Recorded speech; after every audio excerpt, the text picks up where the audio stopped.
এরপরে প্রশ্ন হলো, অজু করার নিয়ম এক একজন এক এক রকম বলে, আমাদের তো অজু না হলে সালাতও হবে না, সুতরাং অজু করার সঠিক নিয়ম জানতে চাই। অজু করার নিয়ম আবার এক একজন এক এক কথা বলে, এটা আমি প্রথম শুনলাম।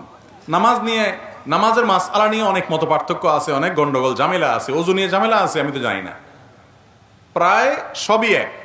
তারপরে তিনি জানতে চেয়েছেন অজুর সুন্নাত তরিকা হলো, আপনি প্রথম দুই হাতের কবজি পর্যন্ত ধোবেন, দুই হাতের কবজি পর্যন্ত 3 বার ধোবেন।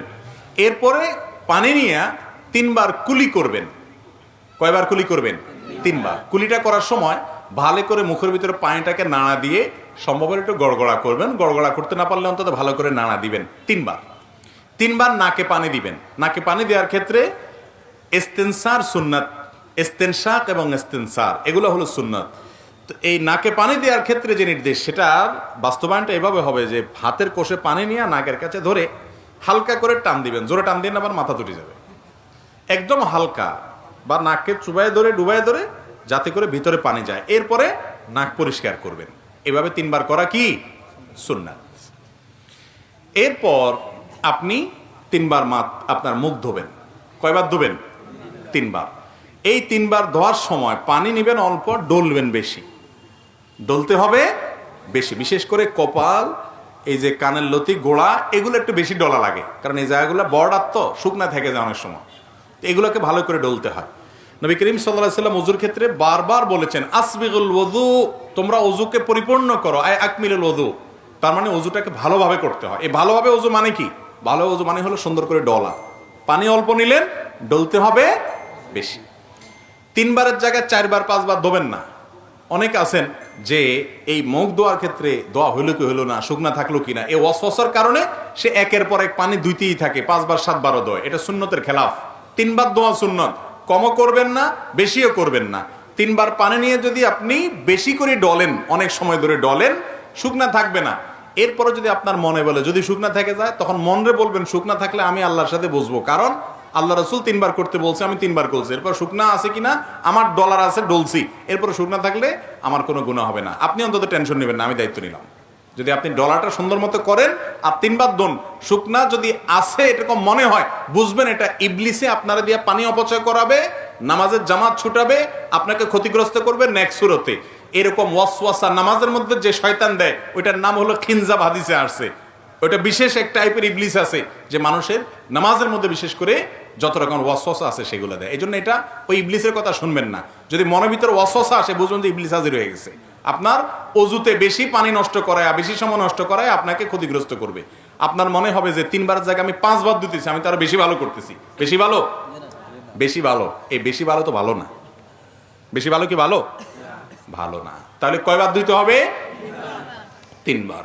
এই 3 বার ধোবেন।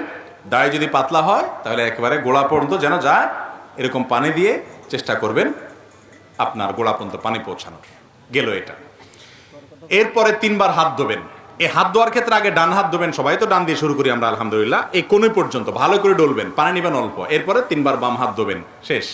শুরুতে বিসমিল্লাহ বলবেন, বিসমিল্লাহ বলেই করবেন। আরেকটা জিনিস রয়ে গেছে, মেসওয়াক, গুরুত্বপূর্ণ জিনিস। অজুতে শুরুতে আপনি কি করবেন?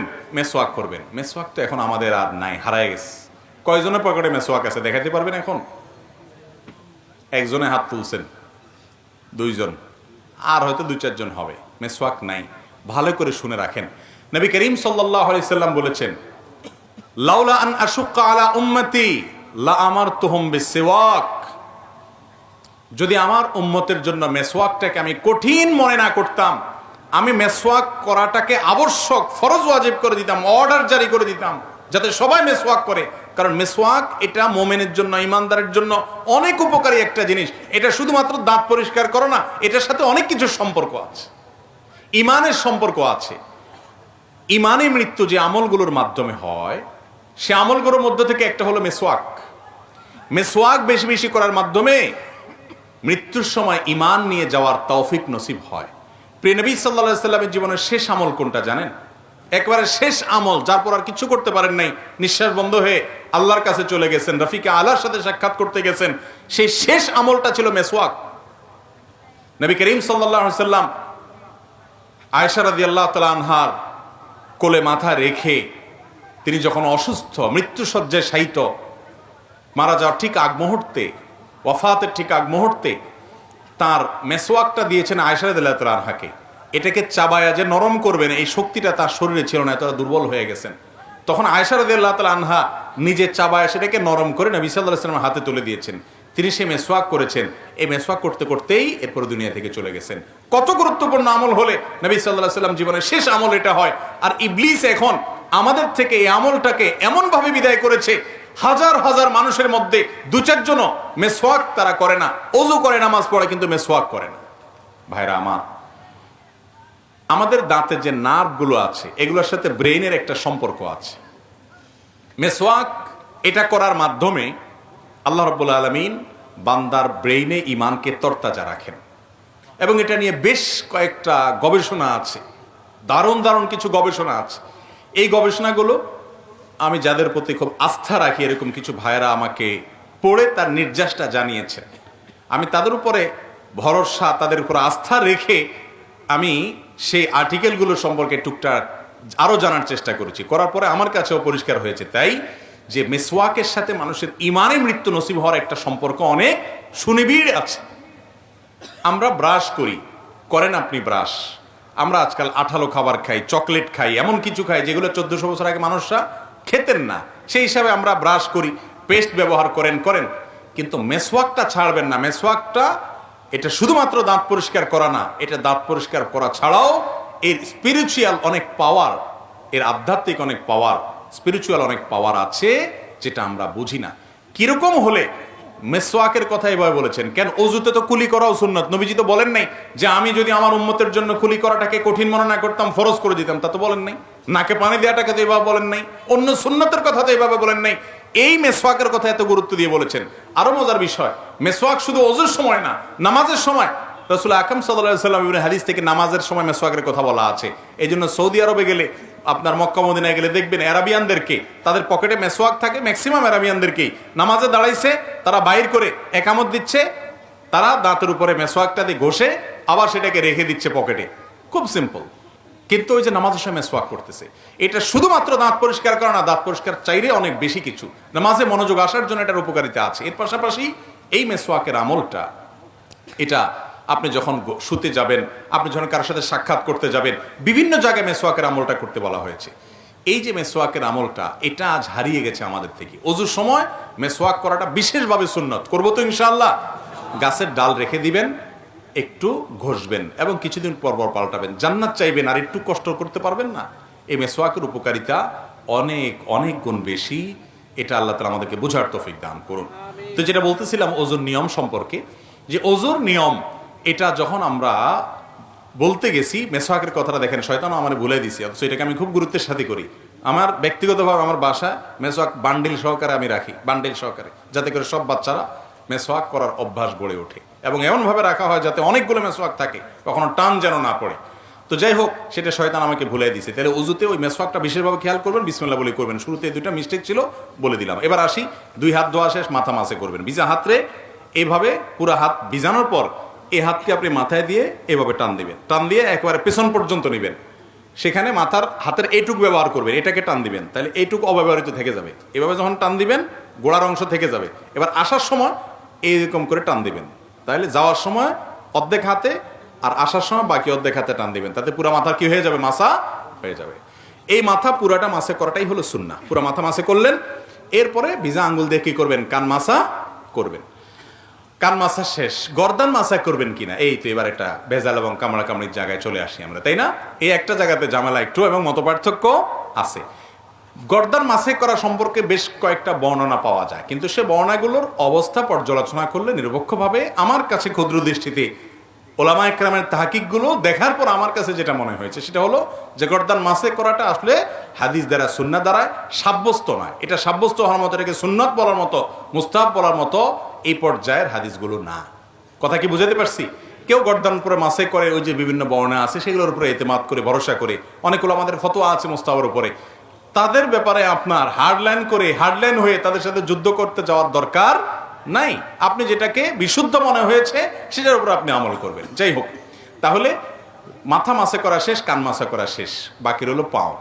দোনো পাও দেবেন। পাও দেওয়ার ক্ষেত্রে নবী সাল্লাল্লাহু আলাইহি ওয়াসাল্লাম একটা বিশেষ গুরুত্ব আরোপ আছে। তিনি বলেছেন, ওয়াইলুল লিল আকাবি মিনান নার, পায়ের গিরা গোড়ালি এগুলাকে জাহান্নামের আগুন থেকে তোমরা বাঁচাবা, কারণ এগুলো শুকনা থাকে। বিশেষ করে যে শীতের মৌসুম চলতেছে, এখন তো আমরা 4G গতির অজু করি। শীতের সময় 4G গতির অজু চলে না। মসজিদের অজুখানাগুলোতে দেখবেন গরমের সময় সিরিয়াল পড়ে যায়। যে অজু করতে একবার চান্স পায় সে আর উঠতে চায় না, বিশেষ করে জোহরের অজু। যত পানি ঢালে তত শান্তি। আর শীতের সময় দেখবেন যে অজুখানাতে, মাগরিবের সাথে তো অজুখানাতে কোনো মানুষই পাওয়া যায়, সবাই আসরটা দিয়া রেডিমেড একদম এসা পর্যন্ত কমপ্লিট করে, ঠিক না? ঠিক।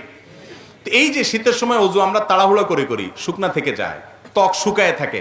শীতে আপনি ত্বকের যত্ন নেন, অজুরও যত্ন নিতে হবে। এই জন্য বিশেষভাবে পাও ডোলে ডোলে ভালো করে গিরা গোড়া এগুলো ধুইতে হবে, এবং চিপা চাপাগুলোতে আঙ্গুলের খেলাল করতে হবে। এভাবে যদি আপনি 3 বার ডান পাও 3 বার বাম পাও ধোন, আপনার অজু কমপ্লিট। এরপরে কালিমায়ে শাহাদা পাঠ করেন। আল্লাহ রাব্বুল আলামিন ইনশাআল্লাহ বিইذনিল্লাহ এই অজুর মাধ্যমে আপনার জান্নাতে যাওয়াকে সহজ করবে। বুঝাতে পারছি? তাহলে এইভাবে অজু করতে হবে। অজু করার ক্ষেত্রে একটা বিশেষ সাবধান বাণীর কথা বলবো, সেটা হলো আজকাল শতকরা 99 জন মানুষ আমরা অজু করতে গিয়ে একটা গুনাহ করি।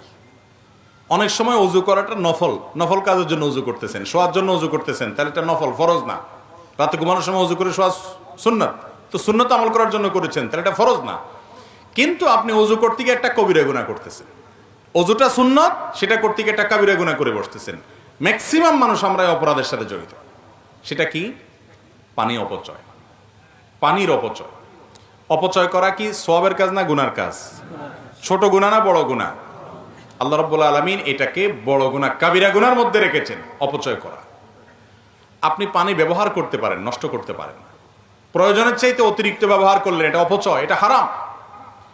আমরা অনেক ভাইরা আছেন অজু করতে যে পরিমাণ পানি ব্যবহার করি, বিশেষ করে ট্যাপে তো অজু করে আজকাল প্রায় সবাই।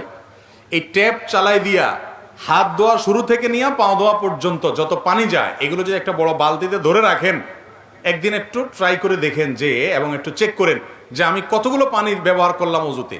আপনি দেখেন প্রায় আধা বালতি বা তার চাইতে বেশি হয়ে যাবে ব্যবহার করেছেন, ঠিক না? ঠিক। আর রাসূল আকরাম সাল্লাল্লাহু আলাইহি ওয়াসাল্লামের অজুতে কত পানি লেগেছে জানেন? হাদিসে সে বিবরণও আসছে। এখানে তো গ্লাস নাই, দেখানো যেত। এই যে মনে করেন কাপটা আছে, এই কাপটাতে যে পরিমাণ পানি লাগবে তার চাইতে আরেকটু বেশি, আনুমানিক আর কি, একজাক্ট না। ধরেন এটা 2 কাপ, এই পানি দিয়ে তিনি অজু কমপ্লিট করতেন। কিছু কম বেশ হবে, কিন্তু এর বেশি না। ধরেন 1 গ্লাস আর কি, 1 গ্লাস পানি দিয়ে অজু করতেন। আপনি এবার চিন্তা করেন, মুখ হাত ধোয়া থেকে নিয়ে পা ধোয়া পর্যন্ত সব কাজগুলো যেভাবে বলেছি এভাবে করতেন, কিন্তু পানি লাগতো ওইটুকু, আর আপনার লাগতেছে আধা বালতি। তাহলে আপনি অপচয় করতেছেন না করতেছেন না? এখন যদি বলেন এইটুকু দিয়ে আবার অজু কিভাবে সম্ভব, এখন যদি এখানে বড় একটা গামলা নিয়ে আসতেন আর একটা গ্লাস পানি নিয়ে আসতেন, তাহলে আমি দেখা দিতে পারতাম। গামলা তো আশেপাশে নাই মনে হয়, ইনশাল্লাহ কোনো এক সময় দেখাবো। ইউটিউবে অনেক ওলামা ইকরাম, বিশেষ করে আরবের অনেক ওলামা ইকরাম কিভাবে এই পানি দিয়ে নবীজি অজু করতেন এটা দেখাই দিয়েছেন তারা হাতে কলমে। দেখেন, কোষে অল্প একটা কোষে পানি নেবেন, এই 1 কোষ পানিকে আপনি মুখে নিয়ে এবার ডলেন, 3 বারে 3 কোষ পানি নেন, মুখ ধোয়া শেষ। হবে না? হবে না? ট্রাই করে দেখেন। কিন্তু আমরা অপচয় করি। এখন আপনি বলবেন, হুজুর তখন পানির অভাব ছিল, মরুভূমিতে ছিলেন উনি, আমরা এখন বাংলাদেশে মাশাআল্লাহ নদীমাতৃক দেশ, আমাদের পানি তো পানির অত্যাচারে আমরা মাঝে মধ্যে বাড়ি ছাড়ি চলে যাওয়া লাগে। তো এখন এত পানি আছে, এখন কি এই ওয়াজ চলবে যে পানির অপচয় করা যাবে না? হ্যাঁ ভাই, চলবে। আল্লাহ আপনাকে নেয়ামত দিয়েছেন, সেজন্য আপনি তাই বলে যা খুশি তা করবেন, প্রয়োজনের চাইতে ব্যবহার করবেন, এই নেয়ামতের এই ব্যবহারের অনুমতি আল্লাহ দেন নাই। এই জন্য এক হাদিসে আসছে নবী সাল্লাল্লাহু আলাইহি সাল্লাম, নদীতে যদি কেউ কি করে, নদীতে যদি কেউ পানি ব্যবহার করে অজু করে, সেখানে পর্যন্ত, সমুদ্রে পর্যন্ত পানি ব্যবহারের ক্ষেত্রে যে এখানে পানির অভাব নেই, সেখানেও যেন সে অপচয় না করে, সে বিষয়ে হাদিসে নির্দেশনা আসছে। তাহলে এখন আমাদের টেপে ট্যাঙ্কিতে অনেক পানি আছে, এই আশায় কি আমরা পানি অপচয় করব? মনে রাখবেন, অপচয়কারীকে অপচয় করার কারণে একসময় প্রায়শ্চিত্ত করতে হয়। টয়লেটে বসে বসে অযথা বদনার পানি ছাড়লেন অথবা টেপে পানি ছাড়লেন, একসময় দেখবেন যে আপনি টয়লেটে বসে মাশাআল্লাহ সব শেষ করে এখন পানিতে হাত দিয়ে দেখছেন টেপে পানি নেই। একবারে অপচয় করবেন, ওইটার জন্য আরেকবার ধরা খাবেন। এটা বাস্তবতা, এটা অভিজ্ঞতা, যে মানুষ যখন খুব বেশি সীমা লঙ্ঘন করে, আল্লাহ তাআলা তার জন্য তাকে প্রায়শ্চিত্ত দুনিয়াতে ভোগ করান অনেক ক্ষেত্রে। এবং বাংলাদেশে আমাদের কথা বলবেন যে পানির অভাব নাই। আপনারা জানেন ঢাকা শহরে সহ সারা দেশে মাটির নিচে পানির লেয়ার নেমে যাচ্ছে। অলরেডি আমাদের এই সমস্ত এলাকাতেও ভালো পানি পাওয়া যায় না শত শত ফিট নিচে নামা ছাড়া, ঠিক না? ঠিক। কিয়ামত যত কাছাচ্ছে তত অসুবিধা আরো বাড়বে, এবং কিয়ামতের আগে পানি নিয়ে যুদ্ধ হবে। কিয়ামতের আলামতগুলোর ভিতরে একটা। তাহলে এই পানির অপব্যবহার, অপচয় এগুলো করলে তার জন্য একসময় আমাদেরই এর জন্য ক্ষতির মুখোমুখি হতে হবে। সবচেয়ে বড় কথা হলো হাদিসে নিষেধ আছে, এই জন্য অজু করতে গিয়ে পানি অপচয় করা যাবে। এখন অজুতে পানি টেপে পানি ব্যবহার করবেন, আবার আধা বালতি হবে না। পদ্ধতিটা কি? পদ্ধতিটা ভেরি সিম্পল, আমি বলি। আমি চেষ্টা করি আমল করার জন্য, সবসময় পারি যে তা না, আল্লাহ আমাকেও মাফ করুক, চেষ্টা করি আলহামদুলিল্লাহ। সেটা হলো, আপনি টেপ ছেড়ে দেওয়ার পর হাত ধুলেন, কুলি করলেন, নাকি বা এগুলো তো পটাপট হয়ে গেল, গ্যাপ হয় না। এবার আপনি মুখ ধোয়ার আগে দিয়ে যদি মনে করেন না একটা কাটে পরিষ্কার করবেন, সময় লাগবে, তাহলে টেপটা বন্ধ করে নেন, নিয়ে এগুলো সেরে আবার টেপটা চালায়া এবার কোষ পানি নিয়ে, এক কোষ পানি নিয়ে টেপটা বন্ধ করেন, অথবা কোষ পানি নিয়ে মুখে দিয়া টেপটা বন্ধ করে এবার ডলেন ভালো করে। আপনি এদিকে ডলতেছেন, ওই যে হুজুর ডলতে বলছে, অতএব সুন্দর করে ডলতেছেন, এদিকে পানি যাইতে আছে টেপ দিয়া, তাহলে হুজুরের কথা শুনে সওয়াব যদ্দুর হলে এদিকে গুনার মেশিন লাগাই দিলেন, ঠিক না? ঠিক। এই টেপটাকে গ্যাপ দিয়া দিয়া বন্ধ করে করে যদি উজু করেন, দেখবেন ইনশাআল্লাহ আল্লাহ তো আপনাকে সাধ্য অনুযায়ী জিজ্ঞাসাবাদ করবেন যে আপনি কতটুকু পারছেন। আপনি অন্তত বলতে পারেন, আল্লাহ আমি চেষ্টা করছি পানি যেন অপচয় না হয়। যখন মুখ ধোয়া শেষ, আপনি মাথা মাসে করবেন, হাত ধোয়া শেষ, এবার হাত ধোয়া শেষ, এদিকে টেপে পড়তেছে, এদিকে আপনি মাথা মাসে করতেছেন না, আপনি টেপটা বন্ধ করেন, এরপরে মাথা মাসে করেন। আপনি বলবেন, হুজুর এত ঝামেলা করে কে? এত ঝামেলা করে সে জান্নাতে যেতে যায় যে, জান্নাতে যেতে যায় যে, এত ঝামেলা করে সে। আপনি জান্নাতে যাবেন, দুনিয়ার সমান 10 দুনিয়া মিনিমাম এটার মালিক হবেন, এত নেয়ামত পাবেন, একটু টেপ বন্ধ করবেন, খুলবেন, এটুকু করতে পারবেন না। তো এরকম 2 নম্বর এবং এরকম সুবিধাবাদী মানুষের জন্য জান্নাত আসে নাই। আল্লাহ আমাদেরকে আমল করার তৌফিক দান করুন।